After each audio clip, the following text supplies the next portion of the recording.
finally ADRE grade 3 and grade 4 পোষ্টৰ অফিচিয়েলভাৱে announcement কৰি দিলে কাট অফ লিষ্ট বহুত বেছি ভাল খবৰ এছএলআৰচি বোৰ্ডে কাট অফ লিষ্ট মুকলি কৰি দিলে যোৱাকালি যিহেতু ৰিজাল্ট মুকলি কৰি দিছিল তাৰ পাছতেই লগালগ তেওঁলোকে অফিচিয়েলভাৱে কাট অফ লিষ্ট মুকলি কৰি দিলে আজি এই ভিডিঅ'টোত মই জনাই দিম যে গ্ৰেড 3 পোষ্টৰ কোনটো কাষ্টত কিমান কাট অফ গৈছে আৰু গ্ৰেড 4 পোষ্টটো কোনটো কাষ্টত কিমান কাট অফ গৈছে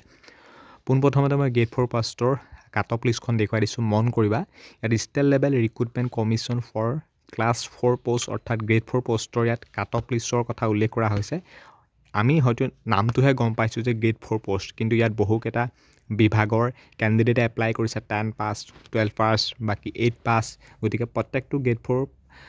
পোষ্টৰ প্ৰত্যেকটো কাষ্টৰে কাট অফটো বেলেগ বেলেগ হৈছে ইউআৰৰ কথা যদি ক'বলৈ যাওঁ 91 36 44 109 তেনেকৈ SC 88 ST প্লেনৰ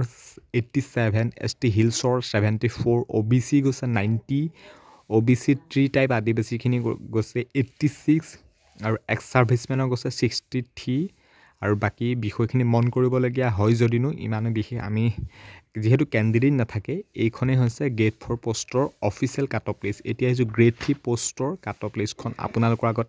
বা তোমালোকৰ আগত কৈ দিবলৈ ওলাইছোঁ ইয়াত লিখা হৈ আছে যে state level recruitment commission for class 3 পোষ্টৰ এইটো কাট অফ লিষ্ট হয় আৰু ইয়াত ইউআৰত গৈছে 119 আৰু হাইষ্টটো গৈছে 127 HSLC লেভেল ড্ৰাইভাৰ যিখিনি আছিলে এইটো আৰু ইয়াত আছে SC গৈছে 110 ST প্লেনৰ গৈছে 107 ST হিলছৰ গৈছে 94 OBC গৈছে 113 OBC টি টাইপ আদিবাসী গৈছে 112 এক্স ছাৰ্ভিচমেনৰ 41 আৰু বাকী বিষয়খিনি মন কৰিছে এইখন লিষ্ট হৈছে